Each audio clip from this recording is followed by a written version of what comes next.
The sun had not yet risen above the hills of the Roman frontier, but the camp of the legion was already alive.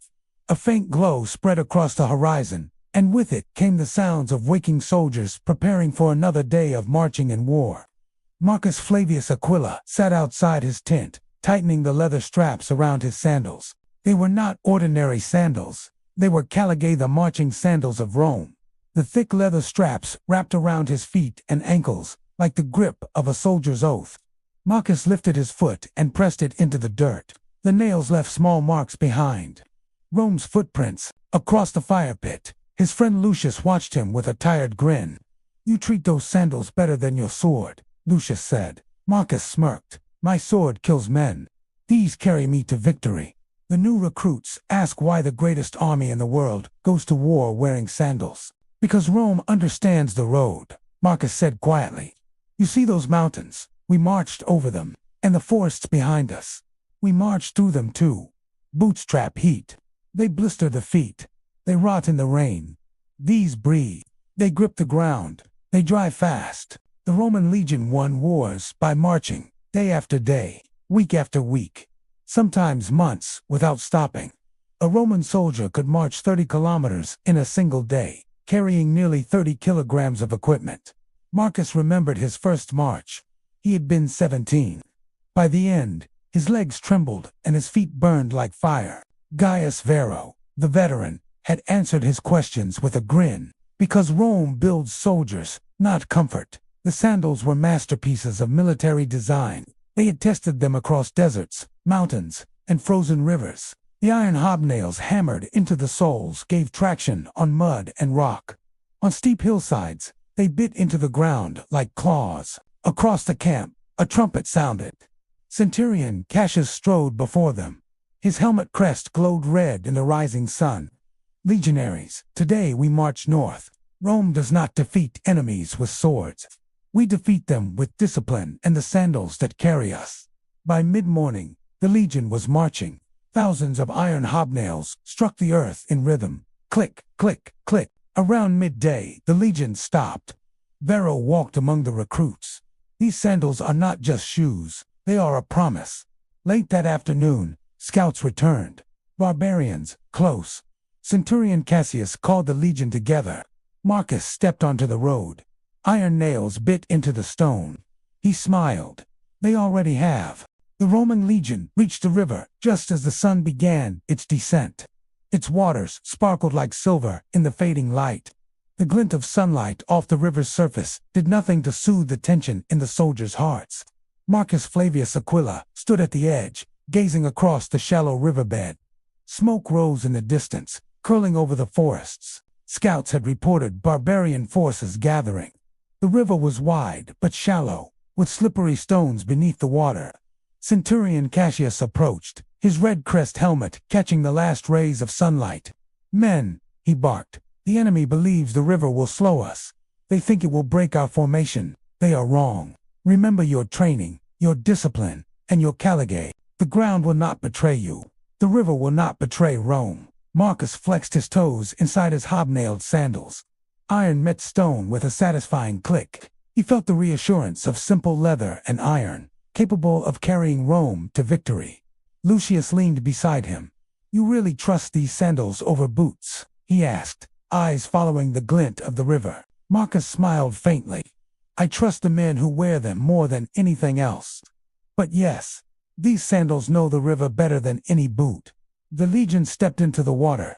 It was cold, and the stones were slick with algae. Yet the soldiers advanced with perfect order. Caligae soles bit into stone and mud, iron nails providing grip with every step. Soldiers helped one another, forming a living wall of shields. From the other bank, the barbarians watched in surprise. They had expected hesitation. Instead, they saw a disciplined Roman line. Marcus kept his eyes on the enemy, scanning for threats. Spears and the occasional archer appeared, but nothing could stop the methodical advance. Soldiers shouted orders, shields clashed, and the rhythmic click of hobnailed sandals on stone echoed like a drumbeat of war. By the time they reached the far bank, Marcus's feet were soaked, but the sandals held firm, allowing him to maintain his footing. The barbarians attacked with a roar, hurling spears and axes. But the Roman line did not break. Marcus swung his gladius, meeting a barbarian in a downward strike. Lucius fought beside him, shield clashing against enemy blades. Marcus noticed a difference immediately. The enemy was slipping on the mud and wet stones.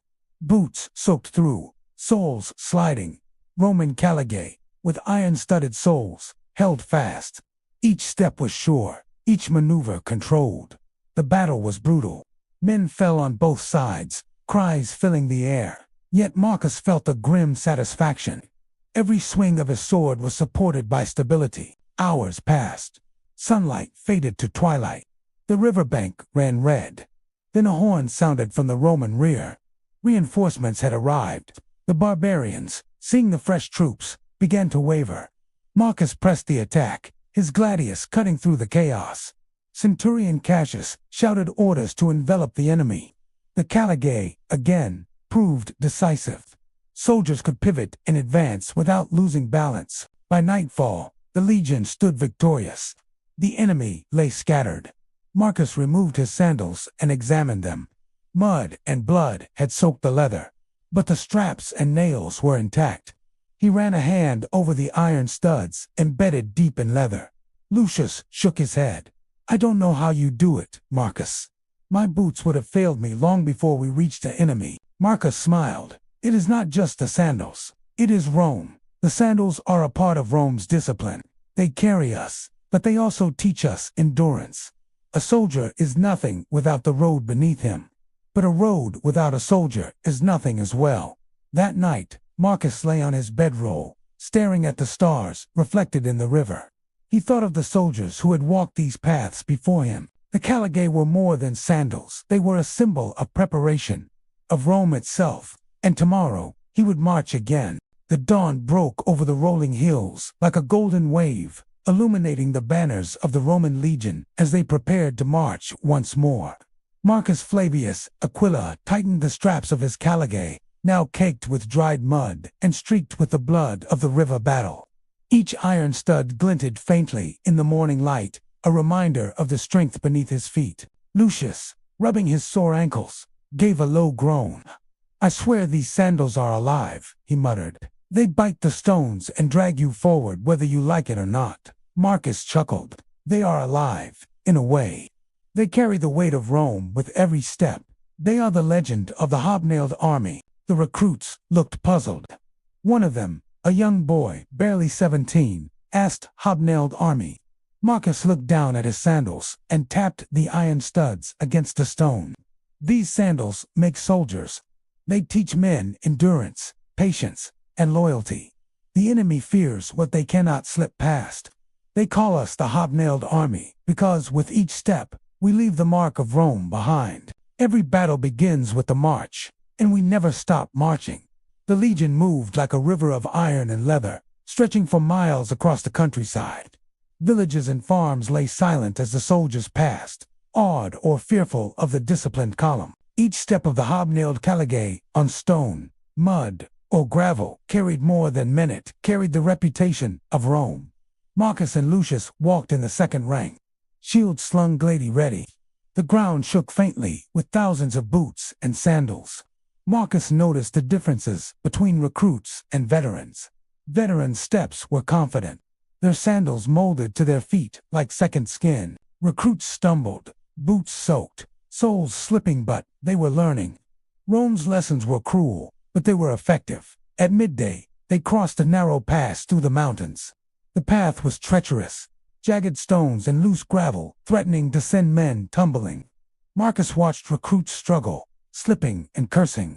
Yet the veterans moved with grace, sandals gripping each stone like claws. "This is why Rome wears Caligae," Marcus said quietly. "The road itself is an enemy.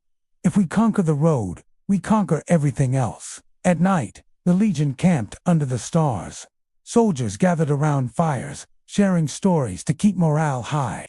Marcus listened as an old veteran recounted a tale of the hobnailed army from decades ago. "In Gaul," the veteran said, voice low and serious, 1,000 of us crossed a river in winter, ice and mud beneath our feet.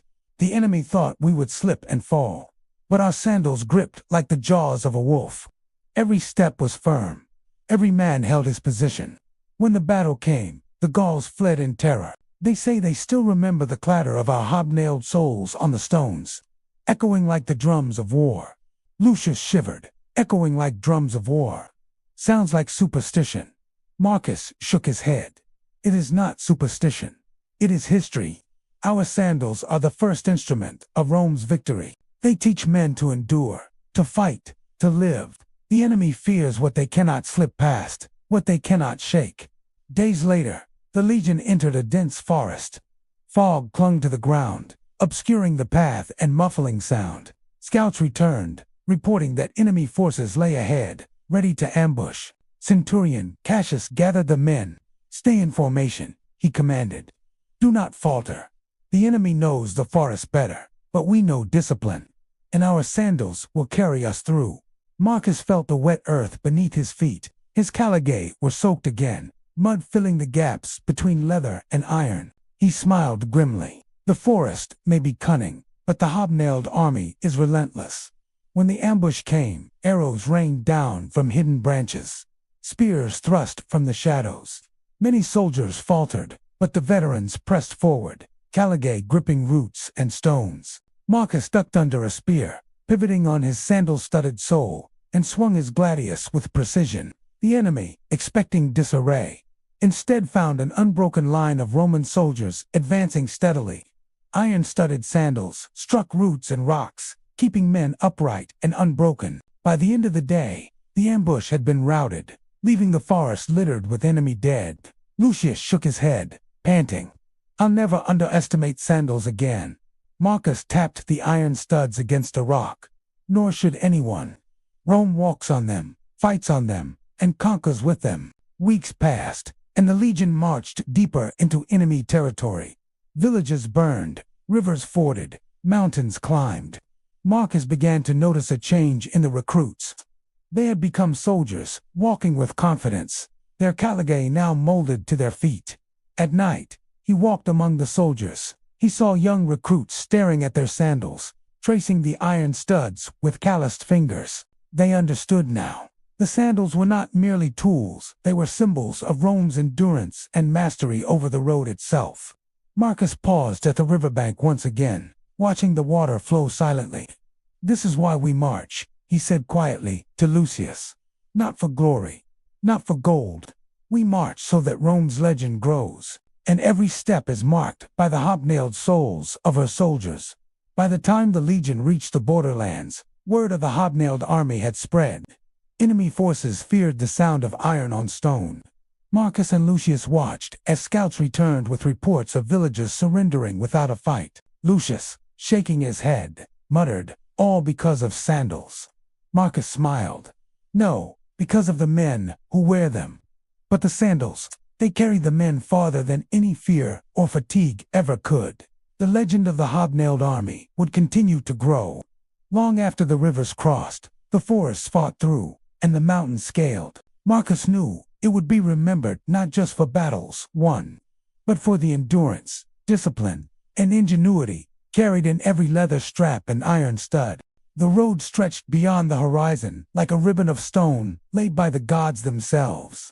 Marcus Flavius Aquila had walked many roads in his years as a Roman soldier, but this one felt different. It was older, wider, and smoother than most. The stones were fitted together so perfectly that even after decades of rain and marching armies, the road remained solid. This was one of Rome's great creations, a Roman road, and today, the legion marched across it. Thousands of hobnailed sandals struck the stone in perfect rhythm. Click, click, click. The sound echoed through the valley like a steady heartbeat. Lucius walked beside Marcus, shifting his shield slightly.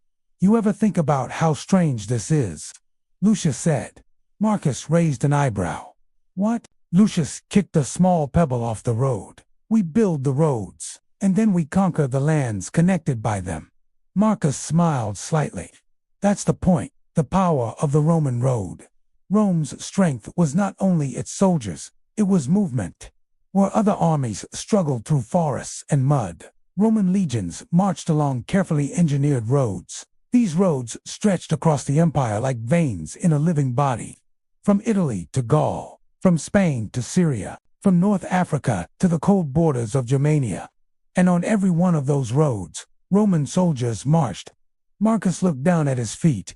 Dust covered the leather straps now, but the iron hobnails still struck the stones. These sandals were made for this road, or perhaps the road had been made for them. A legion on the move. The legion stretched for nearly 2 miles along the road. At the front marched the scouts and cavalry. Behind them came the infantry, the heart of Rome's military machine. Each soldier carried heavy equipment: shield, gladius, javelins, armor, tools for building camps, food rations, nearly 30 kilograms of weight. And yet the legion marched at a steady pace. 20 miles a day. Lucius wiped sweat from his forehead. 20 miles yesterday, he muttered. 20 again today. Marcus shrugged. Tomorrow, too. Lucius groaned. This empire better be worth it. Marcus glanced toward the horizon. It already is. The empire beneath their feet. As the legion marched, they passed farmers working in fields. Some watched nervously. Others bowed their heads in respect. Children ran along the roadside, staring wide-eyed at the endless line of soldiers. For many of them, the Romans were not just an army. They were the empire itself. Marcus noticed the way the villagers looked at the soldiers' feet. The sandals fascinated them. Leather straps, bare toes, iron studs. To outsiders, Roman soldiers looked strangely unprotected. But Marcus knew better. A Roman soldier's strength did not come from comfort. It came from endurance, a test of distance. By the 3rd week of marching, the terrain began to change. The smooth Roman road ended. Ahead lay a wilderness of dirt paths and rocky hills. Lucius groaned loudly. "Oh no!" Marcus laughed. Boot lovers always complain when the road ends. The legion stepped off the stone and onto rough ground. Dust rose around their ankles. Sharp rocks pressed beneath the soles, but the iron studs bit into the earth, giving grip and stability. Behind them, a few recruits stumbled, their feet still soft from training. Marcus remembered those early days. The blisters, the aching muscles, the endless miles. But Rome did not train soldiers to avoid hardship. Rome trained soldiers to master it. The mountains. Days later, the legion reached the mountains. Tall gray cliffs rose above them like the walls of a giant fortress. The path ahead was narrow and steep. Loose stones slid underfoot. Cold winds blew through the passes. Lucius looked up at the towering peaks. "You're telling me someone expects an army to cross that?" Marcus adjusted the strap of his shield. "Not someone. Rome." The soldiers began the climb. Every step required balance. Every movement demanded precision. Boots would have slipped on the rocks, but the hobnailed Caligae gripped the uneven ground. Iron studs scraped and caught against stone edges. Marcus climbed steadily, feeling the stability beneath his feet. Below him, the valley grew smaller. Above him, the sky stretched wide and clear. The sound of the empire. By midday, the legion had climbed halfway through the mountain pass. The sound of thousands of sandals striking rock echoed through the cliffs. Click, click, click. It was an eerie sound, almost like distant thunder. Lucius glanced behind them. "You think the enemy can hear that?" Marcus nodded. "Of course." "Good." Lucius frowned. "Good." Marcus smiled. "Let them hear us coming. The message of Rome." The sound of the hobnailed army carried far through the mountains. Scouts later reported that enemy tribes had fled their villages days before the legion arrived. They had heard the march, the steady iron rhythm of Roman soldiers approaching, and they knew what it meant. Rome was coming. And Rome never stopped marching. The camp of stone and fire. That evening, the legion built their camp on a mountain plateau. Roman camps were always the same. Precise, organized, efficient. Every soldier knew exactly where to dig trenches, raise walls, and place tents. Within hours, a fortified camp stood where there had been empty ground. Marcus sat beside a small fire. He removed his Caligae and examined them carefully. Scratches covered the leather. The iron studs were worn but still strong. Lucius stretched his sore legs. "You ever wonder how many miles you've walked in those things?" Marcus thought for a moment. "Thousands." Lucius shook his head. "And they're still holding together." Marcus nodded. "That's Rome for you. A soldier's reflection. Later that night, Marcus walked along the edge of the camp. The stars above the mountains burned bright and cold. Below him, the valley stretched endlessly. Somewhere out there were enemies. New lands. New battles. New roads. Marcus looked down at his sandals again. They were simple, just leather and iron. But they carried something greater than any armor. They carried the reach of an empire. Every step taken by a Roman soldier extended Rome's power just a little farther. And tomorrow, they would march again. The morning sky was a gray bruise over the horizon, thick with clouds and promise of rain. Marcus Flavius Aquila tightened his Caligae straps for the third time that day. The leather had softened from previous marches, but the iron studs still bit into the dirt with firm certainty. Lucius glanced up at the clouds, squinting against the dim light. "I don't like this. Looks like the gods themselves are angry." Marcus shrugged. "The gods don't care. Only Rome cares. And Rome marches, rain or shine." The legion had left the safety of the Roman road days ago. Ahead lay the frontier, a stretch of wild, untamed land. It was a test of endurance, of patience, and of the hobnailed souls that had carried them so far. By midday, the sky opened. Rain fell in heavy sheets, drenching men, equipment, and the ground itself. Mud formed instantly along the dirt paths, clinging to boots and sandals alike. Recruits stumbled, boots slipped. But Marcus's Caligae held. Each step was deliberate. Lucius, struggling alongside him, gasped, "I hate these paths. I hate this mud. I hate the rain." Marcus glanced at him. "And yet, here you are, still moving forward. That is why you are still a soldier. Let the rain fall. Let the mud rise. We will march through it." Marcus led his cohort carefully, testing each step. He placed his foot on firm patches, avoiding treacherous soft spots. "Watch your step," he shouted to the men behind him. "Every stone matters. Every step counts." By nightfall, the legion had crossed a swamp. Exhausted, muddy, but unbroken, the soldiers set camp on firmer ground. Marcus sat by the fire, removing his Caligae to examine them. The leather was soaked, heavy, and dark with mud. The next morning brought a new challenge. Thunder rolled over the hills, and lightning illuminated the dark clouds. "Today, we fight nature, not men," Lucius muttered, watching the soldiers trudge along the slippery hillside. Marcus smiled grimly. "Then let nature remember the hobnailed army. Every step we take marks this land." The storm grew stronger. The Caligae, again, proved their worth. The studs scraped against rock, giving footing where boots would have failed. By midday, the first river of the day blocked their path. Its waters were swollen with rain. The legion advanced. Iron-studded soles clinked against submerged rocks. Water rushed around ankles, then knees. "The enemy will think we've been stopped," Lucius said, shaking water from his cloak. Marcus shook his head. "They will see the tracks of the legion moving forward. That is Rome." When morning arrived, the storm had passed. The legion moved forward. The hobnailed soles struck against stone with steady rhythm. Marcus tapped the iron studs on a stone. "They carry more than soldiers. They carry the spirit of Rome itself." The hobnailed army marches on. The fortress rose above the valley like a jagged tooth of stone. Its walls dark and weathered, towers jutting skyward, daring the Roman legion to approach.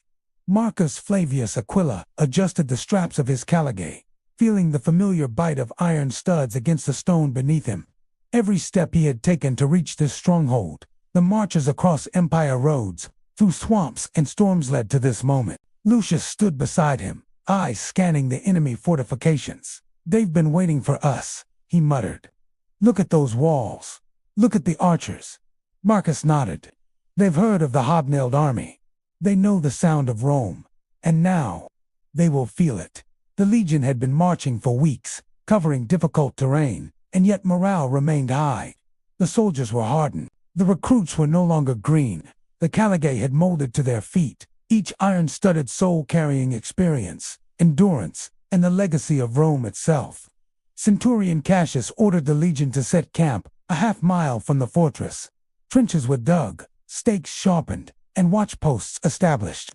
The engineers prepared siege equipment. ballistae, catapults, and battering rams. Marcus examined his Caligae mud-crusted along the leather straps, scratches etched in the iron studs from rocky passes and river crossings. Remember, Cassius barked, Rome does not storm walls blindly. Discipline wins what brute strength cannot. Use the ground, and trust the souls beneath you. The attack began at dawn. Ballistae fired, hurling heavy stones at the walls. Archers loosed volleys of arrows, and the legion advanced in formation, shields raised, Caligae gripping every patch of uneven ground. Marcus led a cohort toward a side gate, a narrow approach beneath the towers. The ground was slick with mud from the previous night's rains. Boots slipped, soldiers fell. Many cursed, but the Caligae held. Iron studs scraped the stones, giving purchase where others faltered. Marcus felt each step solid, confident. A volley of arrows fell upon the soldiers, but shields deflected most. Marcus ducked under a spear thrust, pivoting on the iron studs of his sandals to strike the enemy. Every movement was precise. By midday, the legion had secured a foothold on the outer wall. Soldiers climbed ladders, Caligae gripping the wood and stone alike. The first assault had failed to breach the main gate, but the legion remained unbroken. Marcus sat by the fire, cleaning mud from his sandals. Lucius leaned against a post, exhausted. "I don't know how you do it," he muttered. "Boots would have failed hours ago." Marcus tapped the iron studs against a rock. "The sandals are simple, but they carry more than feet. They carry the weight of Rome itself." The next morning, the legion prepared for the final assault. Siege towers were rolled forward, and men tightened Caligae straps one last time. Marcus led his cohort, stepping confidently onto the muddy slope. Iron studs scraped against the rocky incline, holding him steady. The battering ram struck the gate again and again. Finally, the wooden gate splintered. Romans surged inside. By nightfall, the fortress was under Roman control. Marcus stood at the gate, looking down at the conquered walls. Lucius looked at him. "I've seen boots fail in rivers and storms, but these are unstoppable." Marcus nodded. "It is the men who wear them." Marcus looked at the horizon. Beyond these walls lay more rivers and mountains, and Rome would march on. Winter arrived without mercy. The winds came first, cold, sharp winds sweeping down from the northern mountains, cutting through armor, cloaks, and tents. They howled through the valleys like restless spirits, carrying snow and ice with them. Marcus Flavius Aquila stood at the edge of the Roman camp, staring across the frozen plains. Everything was white. The rivers were locked in ice. The trees stood silent beneath heavy snow. Even the air felt frozen. Lucius wrapped his cloak tighter. "I hate the North," he muttered. Marcus smirked slightly. "The North hates us too." Lucius looked down at Marcus's feet. "You still trust those sandals out here?" Marcus looked at his Caligae. They were worn now, scratched, darkened by mud and blood. But the iron hobnails still shone faintly beneath the snow. "I trust them," Marcus said quietly. Lucius shook his head. "In snow," Marcus nodded. "Especially in snow. The frozen frontier." The legion had marched farther north than most Roman armies ever dared. These lands were wild, cold, and unforgiving. Many enemies believed winter would stop Rome. They believed no army could march through frozen forests and icy hills. But Rome had something stronger than weather. Rome had discipline, and thousands of hobnailed sandals that could grip frozen ground like claws, preparing for the cold. Before the march began, Centurion Cassius gathered the soldiers. "Winter will try to break you," he said. "Cold will bite your bones. Ice will test your footing. Snow will slow your march." He pointed to the soldiers' feet. "But the ground will not defeat you. The Caligae will carry you." Some recruits looked doubtful. Marcus remembered feeling the same way years ago. Sandals seemed foolish in winter. But Roman soldiers had learned something. Boots trapped moisture. When snow melted inside boots, feet froze.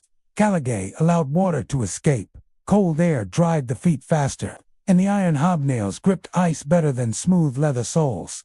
The march began at dawn. Snow crunched beneath thousands of sandals.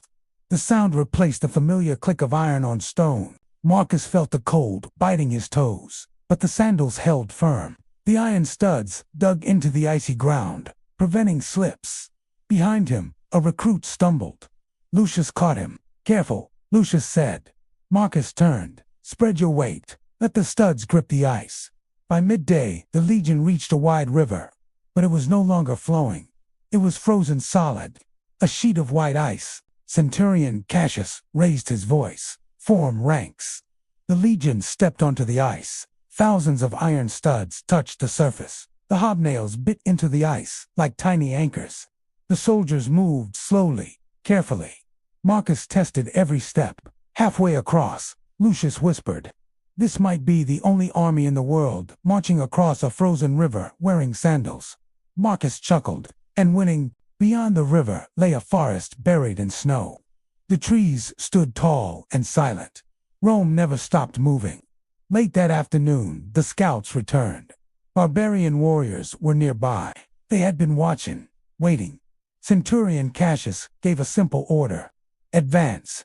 The soldiers formed battle lines in the snow. Marcus felt the cold air burning his lungs. Suddenly, horns sounded. Enemy warriors burst from the forest, shouting and charging. The battle began instantly. But something unexpected happened. The snow hid patches of ice.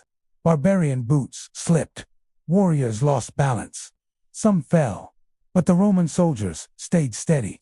The iron hobnails of their sandals dug through the snow and scratched into ice. Marcus pivoted smoothly, dodging an axe swing. His Caligae held firm. He struck with his gladius. Around him the battle raged. Step by step, the hobnailed army pushed forward. By nightfall, the enemy had vanished into the dark forest. The legion stood victorious. Marcus looked down at his sandals. They were covered in snow and blood. The leather was stiff with cold, but the iron studs were strong. Lucius laughed weakly. "I take back every bad thing I ever said about Roman sandals." Marcus smiled. "You're learning." Marcus slipped his sandal back on. Rome still had farther to march, and the hobnailed army would carry the empire there. Step by step, the cold lands of the north were far behind them now. Where once Marcus had marched across frozen rivers, he now stood at the edge of a land that seemed to burn beneath the sun. The desert, an endless sea of golden sand, stretched to the horizon. Heat shimmered in the distance, bending the air like invisible waves. Lucius shielded his eyes. "I thought the frozen marchers were bad," he muttered. Marcus adjusted the straps of his Caligae. "Every land has its test," Marcus said. Lucius glanced down. "You still believe those sandals will survive this?" Marcus stepped onto the hot sand. The iron studs beneath his sandals pressed deep into the surface. They always do. The land of endless sun. The legion had been ordered south. New enemies had risen along the desert frontier. Tribes that moved like the wind. Warriors who believed that the desert itself would defeat any army foolish enough to march into it. But the Roman legion was not just any army. They were the hobnailed army, and they would march anywhere Rome commanded. Marching in the desert was unlike anything before. In the mountains, it was gravity. In the frozen lands, the cold. Here, the enemy was heat. The sun burned without mercy. Armor grew hot. Water became more precious than gold. The sand shifted constantly beneath their feet. Lucius groaned. "This sand never stays still." Marcus pointed to the iron studs beneath his sole. The studs dig into the sand. Marcus stepped forward, leaving a deep footprint. Boot slide. Lucius looked down at the mark in the sand. For days the legion marched. Every drop of water was rationed. But the rhythm of Roman sandals continued. Thud, crunch, scrape. On rocky ground the studs scraped loudly. On sand they sank slightly. The leather straps allowed air to flow around the feet. Lucius wiped sweat. "I never thought I'd say this, but I'm glad we're wearing sandals." Marcus smirked. Rome knew what it was doing. The storm arrived without warning. A wall of dust rose on the horizon. Marcus saw it first. "Sandstorm!" he shouted. Centurion Cassius reacted immediately. "Form ranks, shields up." Then the storm struck. Wind roared like a raging beast. Sand blasted the soldiers. Visibility dropped to nothing. Marcus planted his feet firmly. The iron studs anchored him against the wind. When the storm finally passed, the soldiers stood covered in dust. Lucius coughed and spat sand. Marcus grinned, still marching. The storm had hidden something. Enemy scouts, raiders burst from behind dunes, throwing spears. The legion formed defensive lines. Marcus drew his gladius. The studs of his sandals gave him stability, even as dunes shifted. An enemy rider charged toward him. Marcus pivoted sharply. The iron studs anchored him firmly. His gladius flashed. The rider fell. The legion pushed forward. The desert tribes began to retreat. Even in their own land, they could not break the discipline of Rome. By evening, the heat began to fade. The sky glowed red. Marcus sat near the campfire, removing his sandals. Sand poured from the straps. The iron studs were warm. These sandals survived snow, rivers, mud, and now the desert. Lucius said. Marcus nodded. They were built for marching. Lucius smiled. Rome built them well. Somewhere out there were new enemies, new lands. He slipped his sandals back on. Tomorrow, they would march again. The desert ended as suddenly as it had begun. After weeks of marching across blazing dunes, the land slowly changed. The sand thinned, replaced by dry stone and rugged hills. Ahead of the Roman legion rose towering cliffs of red rock. Marcus Flavius Aquila stood at the entrance of one such canyon. The walls rose high above him, so steep they almost blocked the sky. Lucius looked up uneasily. I don't like this place, he said. Marcus tightened the straps of his Caligae. Neither do I. Lucius kicked a small rock. It's the perfect place for an ambush. Marcus nodded. Which means we should expect one. Centurion Cassius gathered the soldiers. The canyon is the fastest route through these hills. But it is also dangerous. High cliffs mean the enemy could attack from above. The soldiers shifted uneasily. Cassius continued. Stay in formation. Watch your footing. Marcus looked down at the rocky path. Sharp stones covered the ground. Some were smooth, others were jagged and unstable. But the iron studs of the Roman Caligae had been built for such ground. Marcus stepped forward. The studs bit into the rock. The legion entered the canyon in long columns. The towering walls blocked the wind and sun. The air inside felt still and heavy. The soldiers' sandals struck the ground with a steady rhythm. Click, click, click. The sound bounced off the walls like distant drums. Lucius glanced around nervously. If there are enemies up there. Marcus finished a thought. They can hear us. Halfway through the canyon, Marcus noticed something strange. A small rock rolled down the cliffside. He stopped walking. High above them, shadows moved along the cliffs. Marcus's eyes narrowed. They're there. A horn blasted from above. Suddenly, the canyon exploded with noise. Enemy warriors appeared. They began pushing large stones over the edge. Shields up. Centurion Cassius shouted. Marcus raised his shield as a rock smashed into the ground nearby. Dust filled the air. Soldiers scrambled to maintain formation. Loose stones made the ground even more dangerous. Some men slipped, but the hobnailed sandals proved their worth. The iron studs gripped the rocky ground, keeping soldiers balanced even as chaos erupted. Cassius pointed to a narrow slope along one side of the canyon. Climb the ridge. Marcus led his cohort toward the incline. The climb was steep and treacherous, but the Caligae held firm. The studs caught the rock edges. Soldiers climbed higher. Lucius panted, I can't believe we're climbing a cliff in sandals. Marcus laughed. Rome climbs anything. When Marcus reached the top, enemy warriors were waiting. They charged. The battle on the ridge was fierce. Swords clashed. Shields slammed together. But the rocky ground gave the Romans an advantage. The hobnails gripped every uneven surface. The enemy warriors, wearing softer shoes, struggled to keep balance. One slipped on loose gravel. Marcus struck quickly. Soon, more Roman soldiers reached the ridge. The tide of battle turned. The enemy began retreating across the cliffs. By late afternoon, the canyon was silent. The enemy had fled. The Roman legion regrouped below. Cassius inspected the soldiers. We lost some men, he said. But the ambush failed. Lucius sat on a rock, exhausted. Marcus looked down at his sandals. Dust and scratches covered them. But the studs were still strong. They held, Marcus said. As evening fell, the legion marched out of the canyon. The narrow walls opened into a wide valley. Fresh air swept across the land. Marcus took another step.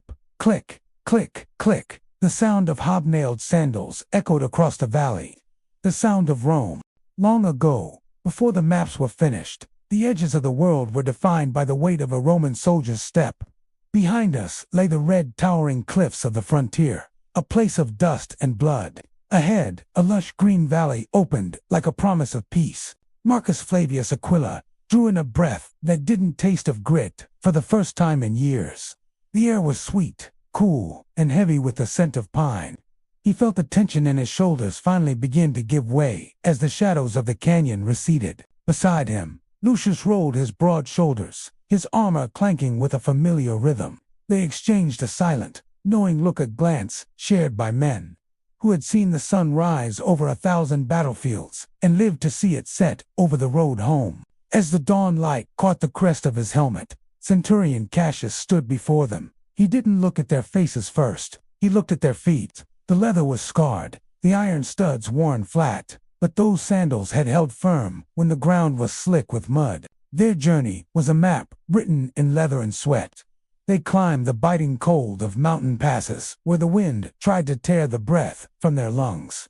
They trekked across parched deserts where the heat shimmered like ghosts, and crossed frozen rivers that cracked under their weight. On the Appian Way, the rhythm changed. The soft thud of earth was replaced by the sharp, metallic ring of iron on stone. Click, click, click. It was the heartbeat of an empire, a steady, relentless pulse that announced to the world that Rome was returning. Lucius looked down at his caked and dusty Caligae, the leather darkened by the rains of Gaul and the sands of the east. He laughed softly, a sound of pure relief.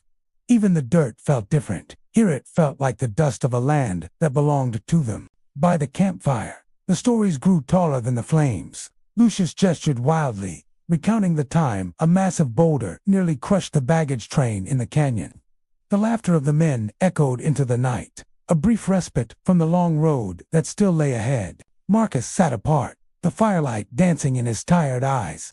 He worked a bit of grease into the leather of his hobnailed sandals, cleaning away the grime of the frontier. Every scratch on the hide was a memory, every missing stud a mile he would never have to walk again. The road began to fill with life as they entered the inner provinces. Farmers paused in their fields, leaning on their hoes to watch the ironclad column pass. Children ran alongside them, their eyes wide with wonder at the giants who had come from the edge of the world. From the roadside, the locals didn't just see soldiers. They saw the tools of the trade. They looked down at the famous Caligae, the heavy-duty sandals that had paved the way for civilization. To a villager, these worn boots were the very symbols of Roman stability. Marcus and Lucius noticed the stares and shared a quiet chuckle. Marcus looked at his own feet. The leather was cracked, the iron studs flattened into smooth coins by the sheer distance. They were no longer the pristine kit of a recruit. They were the scars of a veteran. A young recruit, still in his polished gear, approached Marcus near a vineyard. He pointed at the weathered leather with curiosity. Marcus leaned in, his voice rough but kind, and told him that these sandals had carried him across thousands of miles of history. Finally, they reached the crest of the last hill. Below them, the city shone like a jewel of white stone and marble. Waving banners caught the golden afternoon sun, and the scent of the sea drifted up to meet them. The long march was almost over. A slow smile spread across Marcus's weather-beaten face. The weariness seemed to vanish from his limbs. He didn't need to say much, but the word felt heavy and sweet on his tongue. Home, he whispered, a destination finally reached after a lifetime away. They began the final descent. Thousands of hobnailed sandals struck the stone road in perfect, disciplined unison. The sound was deafening, a chorus of iron and stone that announced the return of the victors. It was the sound of duty fulfilled and an empire secured. As the sun dipped below the horizon, the rhythmic click-click echoed through the valley, fading slowly into the twilight. The story of the empire was written not just in ink, but in the enduring footsteps of the men who marched its borders and back. The city gates opened slowly. Massive wooden doors reinforced with iron creaked as the Roman legion marched through them. Citizens lined the streets, cheering as the soldiers returned from distant frontiers. Marcus Flavius Aquila walked at the front of his cohort, his steps steady, his posture calm, but something had changed. He was no longer just a soldier of Rome. He was now a veteran. Lucius walked beside him, staring at the crowds. "I could get used to this," he said with a grin. Marcus smiled faintly. "It won't last long." Lucius shrugged. "I'll enjoy it while it does." The legion marched through the city streets. Thousands of hobnailed sandals struck the stone roads in perfect rhythm. Click, click, click. The sound echoed between the buildings like a drumbeat of victory. Celebrations lasted several days. There were feasts, parades, speeches praising the bravery of the legion, but Marcus did not care much for celebration. He preferred quiet places. On the fourth evening after their return, he sat alone near the training field outside the city. His sandals rested beside him. He picked one up and turned it slowly in his hands. The leather straps were worn thin. The once dark leather had faded and cracked from sun, snow, and sand. Many of the iron hobnails were flattened after thousands of miles. Each mark told a story. Each scratch remembered a battlefield. Lucius approached and sat beside him. "You're staring at those sandals like they're old friends." Marcus chuckled. "In a way, they are."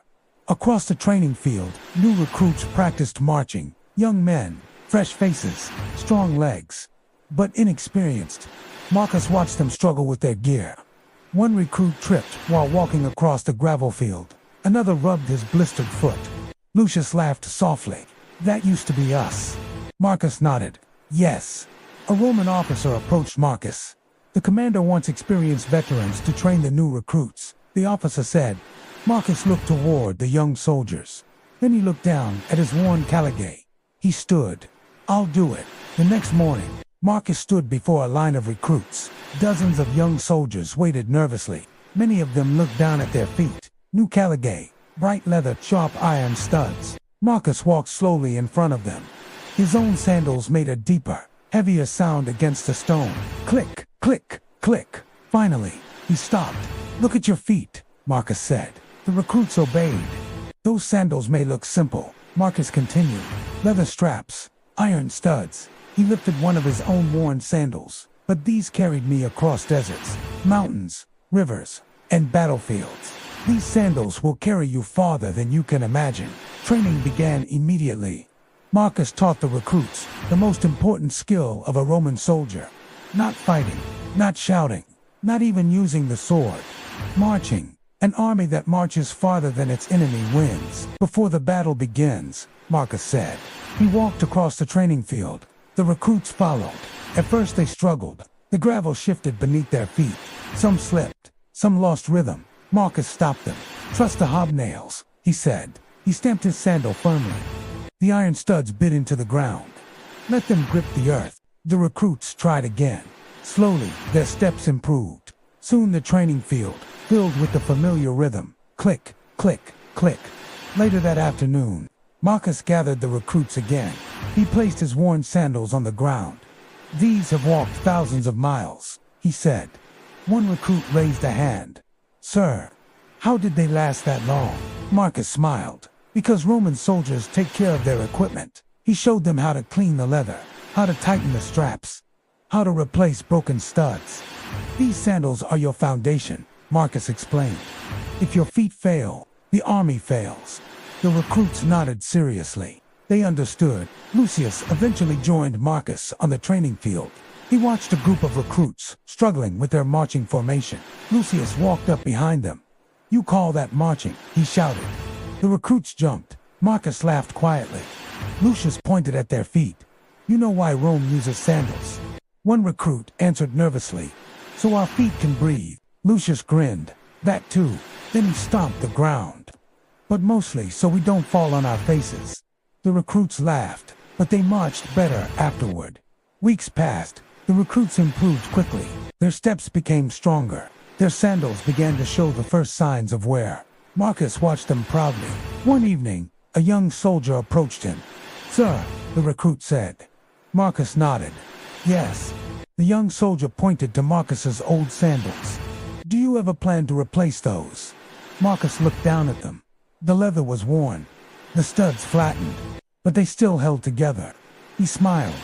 "Not yet." The recruit looked confused. "Why not?" Marcus answered quietly.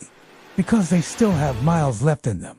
As the sun set over the training field, Marcus listened to the sound of recruits marching. Click, click, click. The sound was familiar, comforting, the same sound that had followed him across the world. Now it belonged to a new generation. Lucius stood beside him. You realize something, Lucius said. What? We're not the young soldiers anymore. Marcus nodded slowly. No. Lucius smiled. But the Sandals still march. Marcus looked across the field. The new soldiers marched confidently, their Caligae striking the ground with the same rhythm. Yes, Marcus said quietly. They always will. Morning sunlight spread across the valley like molten gold. Marcus Flavius Aquila stood at the edge of a newly cleared stretch of land, watching dozens of soldiers dig, measure, and hammer stones into place. This battlefield looked different from the others he had known. There were no enemies charging, no shields clashing, no arrows flying. Instead, there were shovels, hammers, ropes, and stone blocks. Lucius stood beside him, scratching his beard. You know, he said, when I joined the army, I thought I'd spend my days fighting enemies. Marcus smiled, and now, Lucius pointed to a group of soldiers lifting a heavy stone slab. Now we build roads. Marcus nodded. That's how Rome really wins. Roman soldiers were not just warriors. They were also builders. Wherever the Roman army marched, it left something behind. Roads, bridges, forts, walls, cities. Marcus had walked thousands of miles across the empire. Now he understood something important. Those roads did not build themselves. They were built by soldiers. And now it was his turn. The Roman engineers had already measured the route. Straight, precise. Marcus watched as workers cleared trees and leveled the ground. A young recruit approached him. Sir, why do we dig so deep? Marcus pointed to the trench beneath them. Because a Roman road isn't just stone on the surface. He crouched and picked up a handful of dirt. A Roman road has layers. He began explaining. The foundation layer, large stones placed deep underground. The middle layer, crushed rocks and gravel. The top layer, flat stones carefully fitted together. The recruit looked impressed. So the road lasts longer. Marcus nodded. Some of Rome's roads last hundreds of years.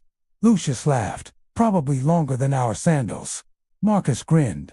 Maybe, even while building roads, the soldiers still marched daily. Cassius believed discipline must never weaken. Every morning, the recruits practiced marching along the newly finished sections of road. Marcus walked with them. Click, click, click.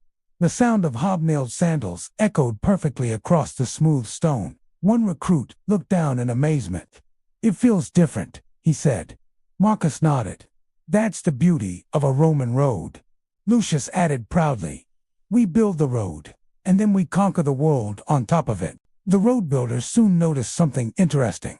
When thousands of soldiers marched across the new road, the hobnails polished the stone surface. The studs scraped gently against the rock, smoothing rough edges. Marcus noticed this during one training march. He knelt and ran his hand across the road. Smooth, stronger than before. Lucius chuckled. So the sandals helped finish the road. Marcus nodded. In a way, yes. Rome's soldiers and Rome's roads worked together. The road carried the army. The army strengthened the road. It was a perfect system. One afternoon, a high-ranking Roman commander arrived to inspect the project. He walked slowly along the nearly finished road. Marcus and Lucius stood with the other soldiers. The commander nodded approvingly. This road will connect 3 provinces, he said. It will allow armies, merchants, and travelers to move safely. He looked at the soldiers' feet. And it will carry the sandals of Rome. Marcus felt a quiet pride. The road they were building would outlast them. Generations of soldiers would march here. Generations of merchants would travel here. Rome's empire would grow stronger because of this road. When the road was finally completed, the legion held a ceremonial march across it. Hundreds of soldiers lined up at the beginning of the road. Marcus stood in the front rank. Lucius beside him. Centurion Cassius raised his hand. Forward, the soldiers stepped onto the new stone. Click, click, click. The sound echoed across the valley. Perfect rhythm. Perfect discipline. Marcus felt the solid strength of the road beneath his sandals. The iron stud struck the stone with confidence. This road would carry Roman soldiers for centuries, and the sound of hobnailed sandals would echo across it forever. That evening the soldiers celebrated beside the road they had built. Lucius leaned back against a stone marker. "You know," he said, "we marched across half the world." Marcus nodded. "And now we've built something that will outlast us." Lucius looked down at his sandals. The leather was scratched, the studs worn smooth. "These sandals helped build the road," he said. Marcus smiled. "And the road will carry new sandals." Later that night, Marcus walked alone along the road. The moonlight reflected off the smooth stones. He walked slowly. Click, click, click. The sound echoed into the darkness. Somewhere far away, other Roman soldiers were marching. Across deserts, across forests, across mountains, and wherever they marched, the hobnailed sandals of Rome carried them forward. Marcus looked down the long road stretching into the distance. Rome's roads never truly ended. They simply led to the next march.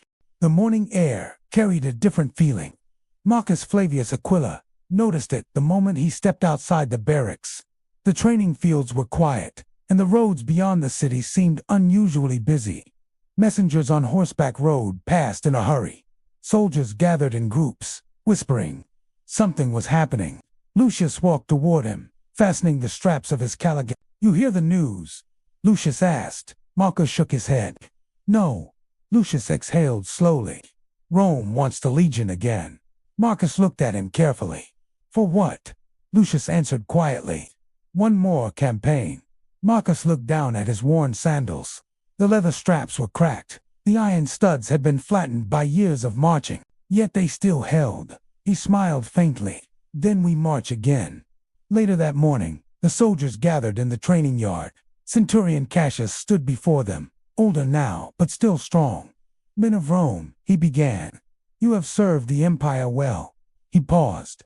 "But the frontier is restless again." Cassius continued. "A rebellious warlord has gathered tribes beyond the eastern hills. Trade routes are threatened. Villages are under attack." Lucius sighed. "I was hoping for retirement." Marcus chuckled. "Rome isn't finished with us yet." Cassius raised his voice. "This will likely be our final campaign together." The soldiers fell silent. Marcus looked down at his sandals again. They had carried him through every trial. Perhaps they had one more journey left. The legion prepared quickly. Armor was repaired. Weapons sharpened. Supplies packed. Marcus sat on a bench, cleaning his Caligae carefully. Lucius watched him. "You treat those sandals better than most men treat their swords." Marcus shrugged. "They deserve it." "You really think they'll survive another campaign?" Marcus ran his hand across the iron studs. "They've survived everything else." The legion marched at dawn. The familiar rhythm returned immediately. Click, click, click. Thousands of hobnailed sandals struck the road as the army moved eastward. Marcus felt the strength of the road beneath his feet. Marcus listened carefully. The sound of iron studs striking stone echoed through the countryside. This sound will never disappear. The campaign led the legion into rough, rolling hills. Narrow paths twisted through forests and rocky slopes. Marcus felt the ground changing. Loose gravel, sharp stones, soft dirt. But the Caligae handled it all. Lucius stumbled slightly on a steep incline. Marcus caught his arm. "Careful," Lucius laughed. "Don't worry, these things still work." The legion reached the enemy's territory. A wooden fortress stood on a hilltop ahead. Smoke rose from nearby villages. "This will be the last battle," Marcus said quietly. Cassius nodded. "Yes." At sunrise, the legion advanced. The ground was rough and steep. Loose stones rolled underfoot. But the Roman soldiers climbed steadily. The hobnails of their sandals bit into the rocky slope. Marcus felt the familiar stability beneath his feet. The enemy warriors charged. The battle began instantly. Swords clashed. Shields collided. War cries echoed across the hills. Marcus pivoted sharply to avoid an enemy spear. The studs of his Caligae gripped the ground perfectly. He struck with his gladius, step by step. The rebels began to lose ground. The disciplined march of Rome overwhelmed them. Soon the fortress gates were broken. The final resistance collapsed. By midday, the rebellion was finished. When the battle ended, Marcus stood at the top of the hill. The enemy fortress was silent. Roman banners waved in the wind. Lucius joined him. Well, Lucius said, "That was a proper ending." Marcus nodded slowly. Yes. That evening, the Legion camped beneath the quiet hills. Marcus sat by the fire and removed his Caligae. He turned them slowly in his hands. The leather was worn thin, the iron studs nearly smooth. They had walked deserts, mountains, and frozen rivers. Lucius looked over. "What will you do with them?" Marcus thought for a moment. "I'm not sure." Marcus smiled. "No, these sandals deserve better than that." The next morning, the Legion began the journey back. The sound of hobnailed sandals returned once more. Click, click, click. Marcus listened carefully. It was the sound of a lifetime. The sound of Rome marching across the world. And though this campaign was over, the legacy of those sandals would continue. The road back to the city felt quieter than any march before. Marcus Flavius Aquila walked steadily beside the other soldiers of the Legion. But something inside him had changed. For the first time in many years, he knew this road would be his last. The war in the eastern hills was over. The rebellion crushed. Rome had won again. But Marcus knew something else had ended too. His years as a marching soldier. Lucius walked beside him, stretching his sore shoulders. "Well," Lucius said, "if that really was our last campaign, it wasn't a bad way to finish." Marcus nodded slowly. "No, it wasn't." Beneath them, the stone road carried the familiar rhythm. Click, click, click. The sound of hobnailed sandals echoed across the countryside. Marcus had walked countless roads during his years as a legionary. Roman highways, forest paths, mountain passes, frozen rivers, burning deserts. Every step had left its mark on his Caligae. He glanced down at them now. The leather straps were thin from where the iron studs were flattened from years of striking stone. Yet the sandals still held together. Lucius noticed him looking. "You've been staring at those things a lot lately." Marcus smiled. "They've earned the attention. They've probably marched farther than most soldiers ever will." Marcus chuckled. "Probably." When the Legion reached the city gates, the welcome was just as grand as before. Trumpets sounded. Citizens cheered. Roman banners waved proudly from the walls. The soldiers marched through the streets in perfect formation. Click, click, click. Children ran alongside the Legion, staring at the armor and weapons. But many of them noticed something else. The sandals. Lucius laughed quietly. "Funny how people look at our feet more than our swords." Marcus shrugged. The sandals carried the swords. Several days later, the Legion gathered in the training field. The commander stood before them. Veterans lined the front rows. Marcus felt the warm sunlight on his face as he listened. "You have served Rome with honor," the commander said. "Some of you will continue marching with the Legion, and some of you have earned your rest." Marcus knew which group he belonged to. "Your service has carried Rome across mountains, deserts, forests, and seas. And the roads of the empire were worn smooth by the sandals of soldiers." Later that afternoon, Marcus walked one final time across the training field. The ground felt familiar. Click, click, click. Lucius joined him. "So, this is it?" Marcus nodded. "Yes." Lucius looked down at Marcus's sandals. "You really are going to retire them?" Marcus removed one sandal slowly. He turned it in his hands. Every mark held a memory.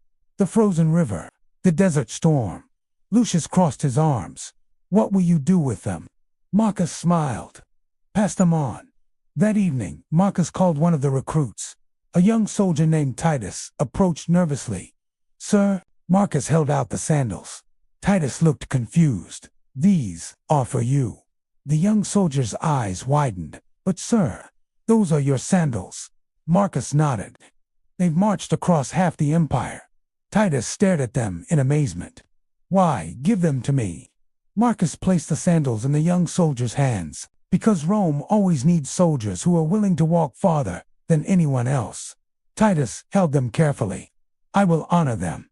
The next morning, Marcus watched the recruits marching across the field. Click, click, click. But this time the sound came from new sandals.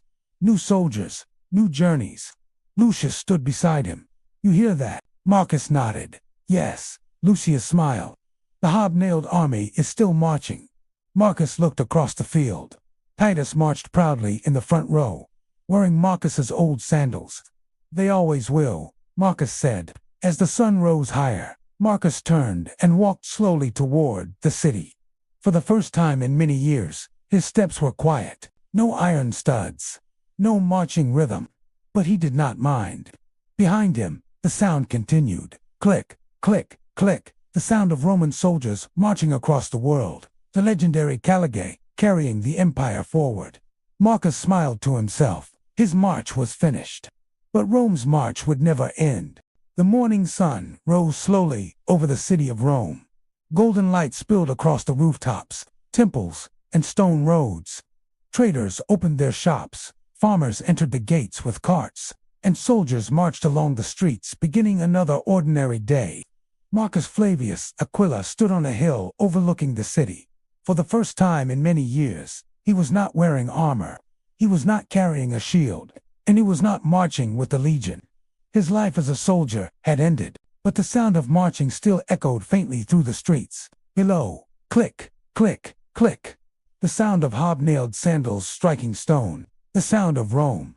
Marcus rested his hands on the wooden railing beside him and watched the soldiers passing through the city gate. Young recruits, strong and confident, their Caligae famous Roman military sandals, looked new and polished. Fresh leather straps, sharp iron studs. Marcus smiled quietly. He remembered when his sandals had looked like that, long ago, before the deserts, before the frozen marches, before the storms and the battles, before thousands of miles had worn them down. Lucius approached from behind, carrying 2 cups of watered wine. "You're thinking again," Lucius said. Marcus chuckled. "I usually do." Lucius handed him a cup. "Thinking about the old days." Marcus nodded. "The roads, the battles, the marshes." Lucius leaned against the railing. "And the sandals." Marcus smiled. "Especially the sandals. Many people believe Rome's strength came from its armies. Others believed it came from its emperors or its great cities. But Marcus knew something deeper. Rome's true power was movement. The Roman legion could travel faster and farther than any other army in the world. It could cross mountains, deserts, forests, and frozen lands. It could build roads where none existed. It could appear suddenly where enemies believed no army could reach. And every one of those miles had been walked in Caligae. Simple sandals, leather straps, iron hobnails. Marcus had walked across lands most Romans would never see. He had crossed icy rivers in the north where snow covered the earth for months. He had marched through deserts where the sand burned beneath the sun. He had climbed mountains where the air grew thin and the ground crumbled beneath every step. He had fought in forests where enemies hid behind every tree. And through every one of those trials, the sandals had carried him. The hobnails had gripped the earth. The leather straps had held firm. The design had endured. Rome had conquered the world, step by step. Lucius pointed toward the main road leading out of the city. "You see that road?" he asked. Marcus nodded. A long stone highway stretched toward the horizon. Merchants traveled along it with wagons. Soldiers marched in formation. Travelers walked between distant towns. "That road goes all the way to the frontier," Lucius said. Marcus knew. Roman roads connected the entire empire. More than 250,000 miles of roads stretched across Roman lands. And everywhere those roads reached, Roman soldiers marched. Click, click, click. Later that day, Marcus walked past the training fields outside the city. The new generation was practicing their march. Among them was Titus. The young recruit, Marcus, had given his sandals too. Marcus watched quietly from the edge of the field. Titus marched confidently in the front line. The worn Caligae struck the stone ground with a steady rhythm. The sandals still worked perfectly. Lucius crossed his arms. "They look good on him." Marcus nodded. "Yes." Lucius grinned. "Those sandals aren't retiring anytime soon." Marcus laughed. "No. The Roman sandal might look simple to outsiders, but every soldier knew its importance. The Caligae represented more than footwear. It represented discipline, endurance, strength. A Roman soldier could march 20 miles in a day carrying heavy armor and supplies, and he could do it day after day, year after year, because his feet remained strong, because his sandals held the ground, because Rome designed them that way. As evening approached, Marcus walked along the edge of the Roman road one last time. The setting sun turned the stone highway golden. Soldiers continued marching toward the horizon. The sound echoed across the countryside. Marcus stopped and looked down the road. Somewhere far away, new soldiers were marching across deserts. Others climbed mountains. Others crossed forests. And beneath every one of them, the same design, the same sandals, the same hobnailed soles gripping the earth. Marcus turned back toward the city. Lucius walked beside him. "Well," Lucius said, "do you think people will remember us?" Marcus thought for a moment. "Maybe." Lucius shrugged. "History remembers generals." Marcus smiled. "But empires are built by soldiers." Lucius nodded. "And by sandals." They listened for a moment to the distant marching. Click, click, click. The rhythm continued long after Marcus and Lucius walked away, because the Roman army would keep marching across roads, across lands, across centuries, and wherever Rome marched, the world would hear the sound of the sandals that conquered the world. The training field outside Rome was alive with movement. Dozens of young soldiers marched across the dusty ground, their shields shining in the morning sun. Their voices rose together in the steady cadence of the Roman march, left, right, and beneath their feet came the familiar rhythm that had carried Rome across the world. Click, click, click, the sound of hobnailed Caligae striking the ground. At the front of the formation marched Titus Varro. He was no longer the nervous recruit who had once stood before Marcus Flavius Aquila. Now he walked with confidence, strength, purpose, and on his feet were the same worn sandals Marcus had once given him. At the edge of the training field stood Marcus and Lucius. Marcus leaned against a wooden fence, watching the recruits carefully. Lucius crossed his arms. "Well," Lucius said, "looks like the boy learned something from you." Marcus nodded quietly. Titus shouted commands to the soldiers. "Keep your formation. Match your steps. Watch your footing." The soldiers corrected themselves quickly. Their line became tighter, their march steadier. Click, click, click. Marcus smiled. "He's becoming a good leader." Lucius chuckled. "Just like someone else I remember." Marcus laughed softly. Later that afternoon, a messenger arrived from the Senate. Dust covered his cloak. His horse was exhausted. Marcus watched as the message was delivered to the commander. Moments later, horns sounded across the camp. Soldiers gathered quickly. Titus stood among the officers now. The commander raised a scroll. "The northern frontier has been attacked," he announced. "The tribes beyond the mountains are gathering again." Murmurs spread through the ranks. Lucius groaned. "Here we go again." Marcus folded his arms. But this time something was different. This would not be his war. This war would belong to the new generation. The commander pointed toward the assembled soldiers. "A new legion will march north." Titus stepped forward. Marcus watched him carefully. The commander placed a hand on the young soldier's shoulder. "You will help lead the march." Titus looked surprised. "But sir, you have proven yourself." The commander's voice was firm. "You know the roads. You know the discipline." Titus nodded slowly.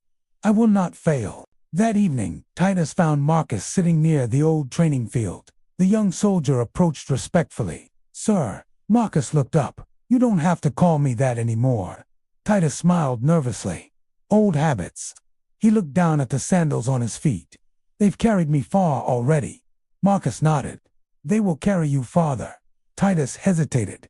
"What if I'm not ready?" Every Roman soldier asks that question before his first campaign. You become ready when you take the first step. Marcus looked at the worn Caligae.